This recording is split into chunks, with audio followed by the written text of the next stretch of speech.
I am older now, old enough at least to know that the wounds we suffer in the name of friendship are often deeper than those dealt by open enemies. An enemy announces himself, a friend does not. It is the closeness, the permission to enter, that makes betrayal by a friend feel like a kind of internal bleeding, quiet, invisible, fatal if left unaddressed. I've had my share. I won't list them here. You don't need the specifics. You already know the shape of the story. One gave their word, then broke it. Another smiled while stealing. A third loved you just enough to use you. These are not special tragedies. They are common. They are the price of proximity.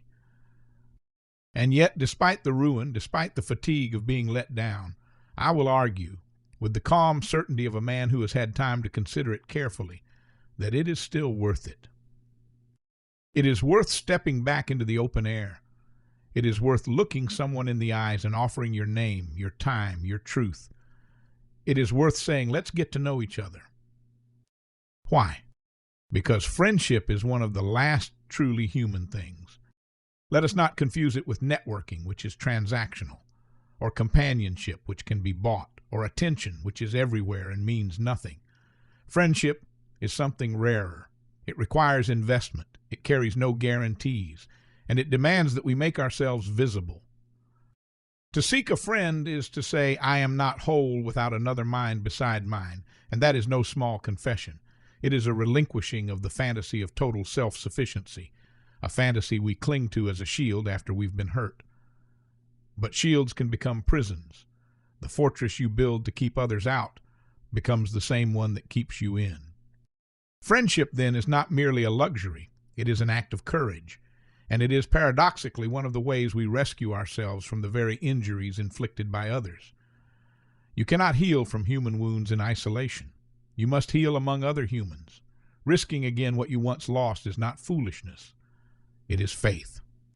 Not faith in people, necessarily. People falter, but faith in the human project. Faith that, just as we are capable of cruelty and cowardice, we are also capable of standing shoulder to shoulder in moments of quiet grace, of knowing someone without needing to own them, of being known and not rejected. I think often of how strange it is that we even desire friendship after we've been betrayed. You'd think we would learn, that pain would harden us, that we'd turn inward and stay there, but something in us resists that enclosure. We yearn still. That yearning is not weakness. It is evidence that we were designed for something more than self-protection. You ask if it's worth the risk. I ask, what else is there?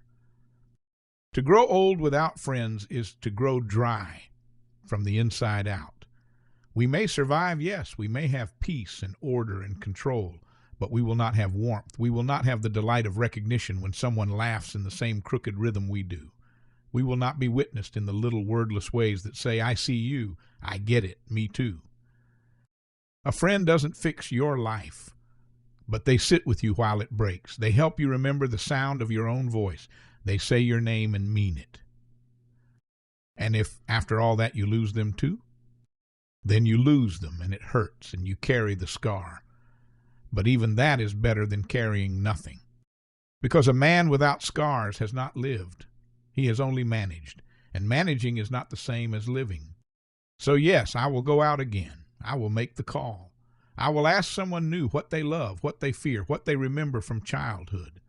I will offer something true about myself, and if they vanish, or worse, then I will mourn and begin again. Why?